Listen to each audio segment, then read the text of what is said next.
How's it going, guys, and welcome to my UFC on Fox Johnson vs Bader prediction video. Really looking forward to this card, especially for the co-main and main event. I think both fights are really intriguing. Both fighters in each fight could really, win. So it's like I really look forward to those types of fight. This event is coming up on January the 30th, this coming weekend, and it will be in New Jersey. So really good fighting place, New Jersey. Very tough guys come from there. Frankie Edgar, etc. I'll jump straight into the main card itself. In fact, I'll predict the Safadine and Jake Ellenberger fight. Jake Ellenberger, I remember at one time he was on just a really good winning streak. He's 30-year-old now. He'll be turning 31 in March the 28th. So he's a pretty young guy. He's got a good record, 40 fights, 30 wins and 10 losses. Very respectable. He's been in the UFC since 2009. He lost against Carlos Condit in his debut. Then he ended up going on a winning streak, beating Mike Pyle, John Howard, Roger, Sean Pearson, Jake Shields. He beat Jake Shields not long after Jake Shields' dad died, and then he beat Diego Sanchez, which were a great fight that were. And in recent times, recent years, he hasn't been on the best of streaks, but he's really been against people like Roy McDonald, Robbie Lawler, and Kelvin Gastelum. Gastelum's like the future generation. Robbie Lawler's just a fucking freak of nature now, isn't he? Roy McDonald, obviously, he's the present day type of fighter. Stephen Thompson, he's just a crazy striker. So, some people might look at those losses and, be as negative as they can, but, there's no shame losing against those guys. And plus he's got a win over Josh Koscheck in 2015. Koscheck obviously not on the best of form in recent years, but it's still Josh Koscheck. So, Ellenberger, you've got to respect the guy no matter what. So looking at, Tarek Safadine, I think he's fought once or twice in the UFC. Okay, Safadine is 29, still a young guy, and he's got a record of 19 fights in total, 15 wins and 4 losses. Really, the win that sticks out in my mind of his career is him beating Nate Marquardt. He really damaged Nate's leg in that fight. He brutalised it, and I was very shocked that he did beat Nate, because Nate was coming off the Tyron Woodley win. And I also remember his fight against Lim, the big giant guy in the welterweight division. That was a great fight. That was a great fight to kick off 2014. And his only loss in the UFC is against Roy McDonald, which was a TKO loss.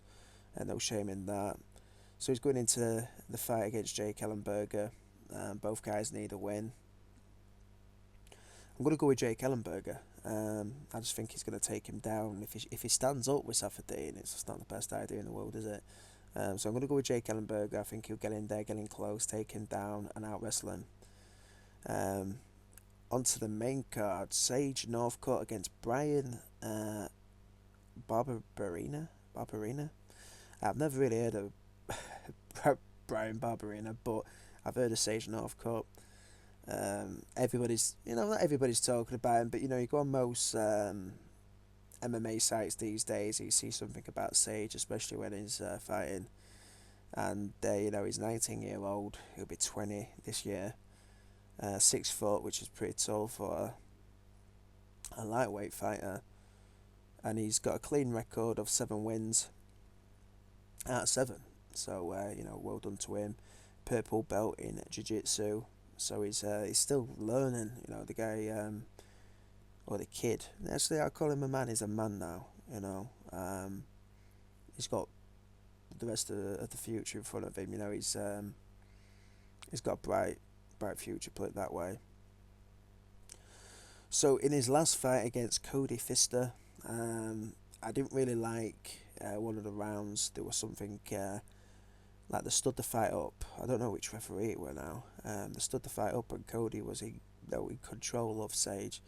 And as soon as the fight got stood up, Sage took control. Anyway, these things happen. against Barberina. I think Sage will win. I don't know this other guy, so I can't really like go into detail about him. But I do think Sage will get another win, and I think he'll do it in impressive fashion. I just got a feeling he'll do some crazy kick or something. And the next fight, Alcantara against Jimmy Rivera in the bantamweight division. Jimmy Rivera is 26. 19 fights, 18 wins, and only 1 loss. Got a great record. Only his last loss was in 2008, so many years ago. And he's also got a clean amateur record since coming into the UFC. He's beat Marcus Brimic and Pedro Munoz.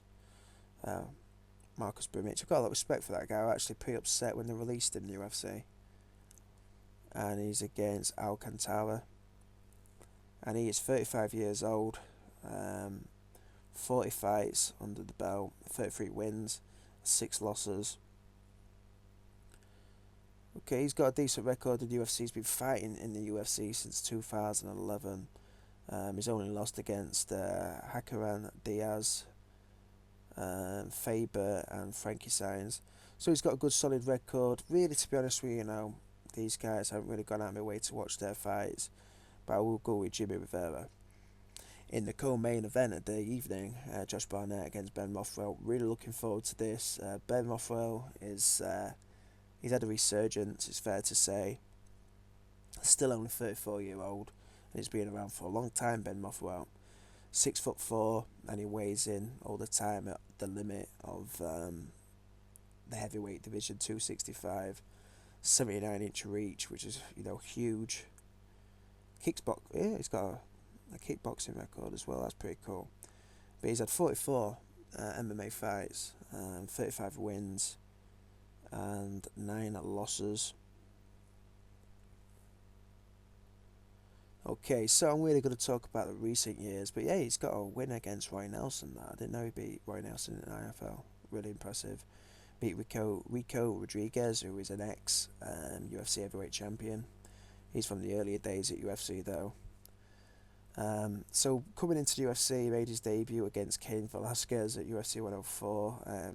Cain Velasquez beat the fuck out of him. Beat the shit out of him. That was pretty. I remember Cain Velasquez really beating up Chet Congo and beating up Ben Rothwell.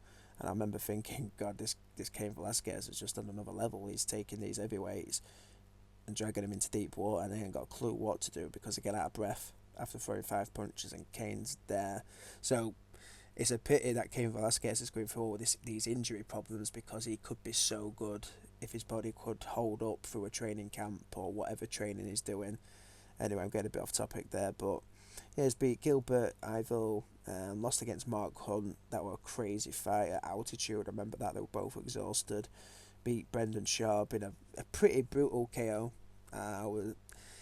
There's certain KOs where somebody's like, they're not knocked out, they're conscious and everything like that, but the referee will stop it and class it as a KO. But Brendan Schaub was really badly knocked out, where he was sort of throwing punches whilst knocked out himself.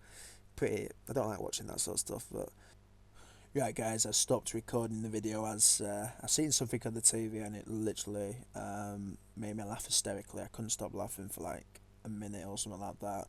Got a weird sense of humour, and sometimes when you've got the TV on mute, because I didn't want you to hear the sound in the background, sometimes when you watch the TV and it's on mute, for whatever reason you do that anyway, things just seem real strange and funny. That's one recommendation I can give you. Put your TV on mute and look at things, and it will make you laugh, guaranteed. Anyway, Brandon Vera, he beat Brandon Vera, but he tested positive for elevated testosterone levels. I don't remember what his excuse, or did he own up to it? I don't know what he said after that. I remember an interview he did to Ariel Helwani, but I can't remember what he said. But it still counts as a win. And then he beat Alistair Overeem, TKO'd him in 2014. And then he had a really good win against Matt Mitrione via go-go choke, and that's very rare. Literally was squeezing Matt Mitrione that hard that Matt tapped with both hands, and that's very rare in MMA. So good wins for Ben Rothwell in recent years. He doesn't fight too often though, does he? That's one thing. He don't fight too often. But Josh Barnett, Josh Barnett's been around for years. I remember watching him when I was about 11-year-old. 11, and I'm 25 now. He's 38, 6'3", 239. He's very trim and lean these days, not carrying as much body fat. Looks really good. 41 fights in his career. 34 wins and 7 losses. So I think 3 of those losses are against Crow Cop. I'm sure it is. He's an ex-UFC heavyweight champion, and that is, tainted by him testing positive. I don't know if he tested positive for steroids, but that's unfortunate. But he still beat Randy Couture no matter what. On that night, he did beat him, and he was only 24-year-old, and that's the youngest UFC heavyweight champion in UFC history. So that's a good feather in your cap. I'm just going to look at his record quickly. Okay, his first loss was against Pedro Hizo, and that was in 2001. And Pedro Hizo, in my opinion, one of the most underrated heavyweights of all time. But I do think Pedro Hizo, if he was stronger mentally, so say for example, if he had the confidence of Conor McGregor, fucking hell, that guy would have wrecked so many people. His leg kicks were brutal. Maybe the most brutal leg kicks of all time in the UFC from a heavyweight, guaranteed. He should have beat Randy Couture in their first fight. I think he won that fight convincingly. He won that. He lost against Crow Cop twice in 2004 and 2005, and then he lost against him in 2006. The first loss was actually a shoulder injury. So, is what it is. So, looking at Josh Barnett's record, he's only lost against the best of the best, and he's beat some of the best of all time in the heavyweight division. I've got so much respect for Josh Barnett, and he's also a fellow wrestling fan, WWE, WWF. So I'd literally be able to talk to him about that, because I know he's a big fan, so he knows his stuff. It's hard for me to go against Josh Barnett because of his body at work. It is amazing. It's second to none. One of the greatest heavyweights of all time, in my opinion. I'm going to go with Josh Barnett. I've talked that much that my throat's dried up. I'm going to go with Josh Barnett. I think it will go 3 rounds though, but I think he'll win a decision. In the main event of the evening, Ryan Bader against Anthony Johnson. Ryan Bader, 32-year-old. I don't think he gets nowhere near the amount of respect he should get.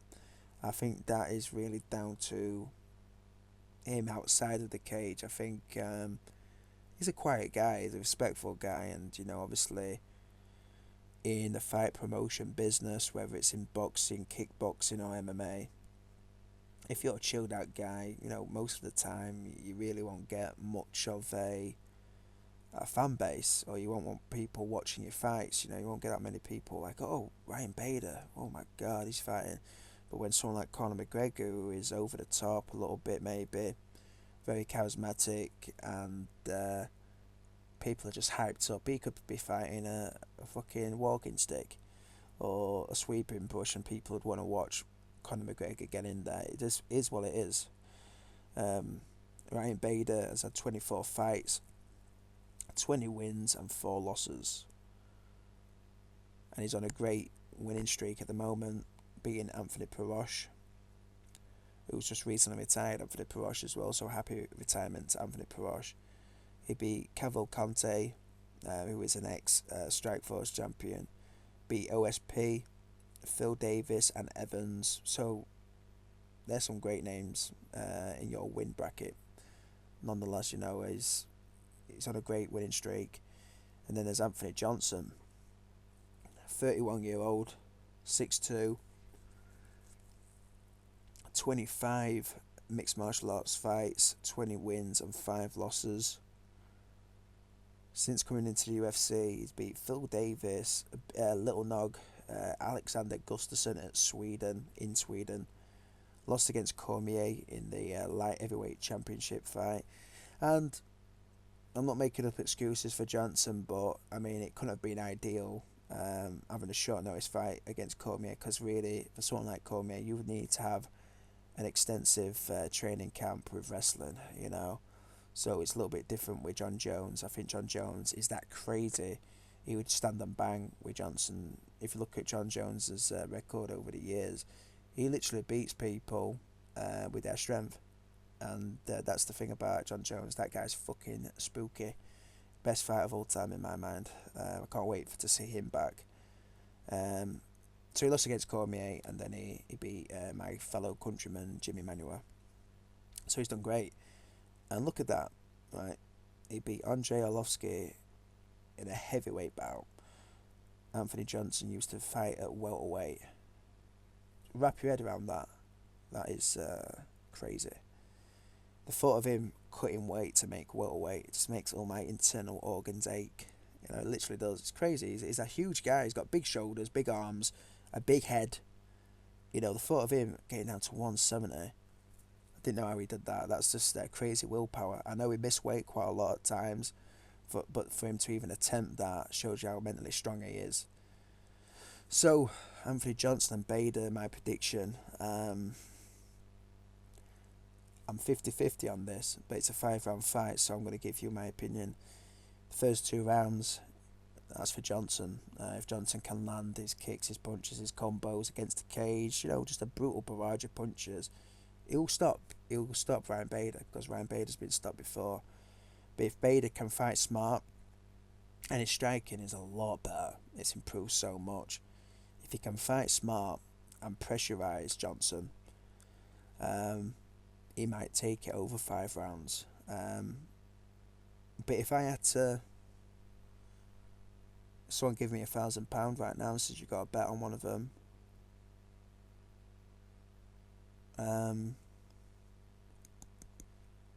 yeah, this is a tough one. I'd probably put it on Johnson just because of the KO power, but there's a part of me that's thinking Bader's gonna win over 5 rounds. I'm going to go with Johnson, but I'm 50-50 on it. I could see it going either way, and I know most people will think it's just for Johnson this. They will think Johnson will win, but I think Bader has a 50% chance easily. So I'll go with Anthony Johnson, just so I've made a prediction, but it could go either way. So thanks for watching this video, guys. Really appreciate it. I hope you enjoyed the fights, and take care.